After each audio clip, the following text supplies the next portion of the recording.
আসসালামু আলাইকুম, সবাই কেমন আছেন? আলহামদুলিল্লাহ ভালো আছি। তো আজ আমি আপনাদেরকে দেখাবো শ্রীমঙ্গলের ঐতিহ্যবাহী খাবার। এটার নাম হচ্ছে ফিটিং। তো যাই হোক, এই যে চাঁদের গাড়িগুলো দেখতে পাচ্ছেন, আপনারা শ্রীমঙ্গলে আসলে কিন্তু এই গাড়িতে করে ঘুরতে পারবেন। এগুলো ভাড়ায় পাওয়া যায়। তো আমরা এগুলোতে ঘোরাঘুরি করেছি।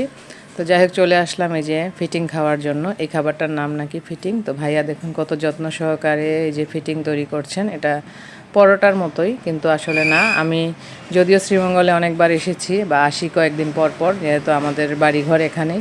তারপর আমি এই খাবারটা কিন্তু আগে খাইনি কখনোই। তো আজকে আমার জীবনে ফার্স্ট এই ফিটিং খাওয়া। তো আমার ভাইয়া বলতেছে চলো আমরা ফিটিং খেয়ে আসি। আমি তো শুনেই অবাক যে এটা আবার কোনো খাবারের নাম নাকি। তো যাই হোক, দেখে অনেক ভাল লাগছিল যে ভাইয়া দেখুন যত্ন সহকারে আমাদের জন্য এই ফিটিং তৈরি করছেন। এই যে ডিমের সাথে, মানে ডিম আর পরোটাটা একসাথে লেগে গেলেই ফিটিং হয়ে যায়, তাই এটার নাম নাকি দেওয়া হয়েছে ফিটিং। তো খাবারটা কিন্তু সত্যি অনেক সুস্বাদু। যেহেতু আমি ভিডিওটি পরে আপলোড করছি, আমরা কিন্তু অলরেডি খেয়েই ফেলেছি। অনেক মজা। তো সবাইকে বলবো শ্রীমঙ্গলে আসলে আপনারা একবার হলেও এই ফিটিংটা খেতে আসবেন। আর এটার ঠিকানা হচ্ছে রেলওয়ে স্টেশন শ্রীমঙ্গল। তো এখানে স্টেশনের কাছেই কিন্তু এই হোটেলটা, এই হোটেলেই খাবারটা বিক্রি হয়। এখন কিন্তু রাত 2টো বাজে। আমরা খুব শখ করে এই ফিটিং খেতে এসেছি।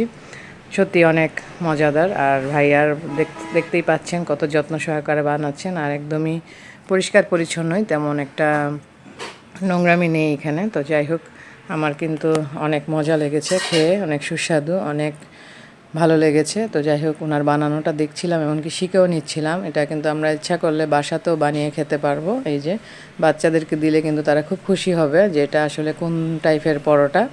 তো নামটাই যেহেতু ফিটিং, তো বুঝতেই পারছেন, মানে এটা খেতেও কিন্তু খুবই মজাদার। আর এমনিতেও পুষ্টি সম্পন্ন। এই যে ডিম যেহেতু দেওয়া, যে দেখতে পাচ্ছেন পরোটার সাথে একবারে ফিটিং হয়ে গেছে। তো অলরেডি কিন্তু হয়ে গেল, দেখতে পেয়েছেন আপনারা। তো উনি কিন্তু এখন আমাদেরকে সার্ভ করবেন। তো যাই হোক, আমরা দেখছি আর ভিডিও করছি। আমার অনেক ভালো লাগছিল। ভাইয়া বলতেছে প্রথম থেকে একদম করো, তাহলে রেসিপিটা নিয়ে যেতে পারবে, এমনকি শিখতেও পারবে। তো যাই হোক, এই যে সস দিয়ে দিল, এখন আমাদেরকে সার্ভ করছেন। আমরা গাড়িতে গিয়ে বসে বসে আসলে খাবো।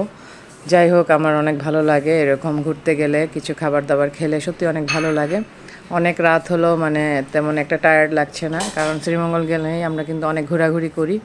অনেক পর্যটন এরিয়া আছে যেখানে গেলে আসলেই অনেক ভালো লাগে। তো রাতের বেলা যে এখানে আসছি তাও কিন্তু খারাপ লাগছে না। আমরা সবাই মিলে এখানে এসেছি, যে 4জন আমরা খাবো। যদিও মানুষ অনেক, কিন্তু সবাই খেতে চাচ্ছে না। তো আমরা 4জনই 4 পিস নিয়ে নিলাম। এই যে আমাদেরকে দিয়ে দিচ্ছেন। আমরা এই হোটেলে বসে না খেয়ে আসলে গাড়িতে বসেই খাবো, আর এমনিতেও একটু ঘোরাঘুরি করব। তো যাই হোক, এই যে ভাইয়াটা আমাদেরকে সার্ভ করে দিচ্ছেন। তো যাই হোক, আসলে ভিডিও করি বলেই এটা করা। তো আপনারা অবশ্যই শ্রীমঙ্গলে আসলেই ফিটিং খেতে আসবেন, রেলওয়ে স্টেশন শ্রীমঙ্গলে।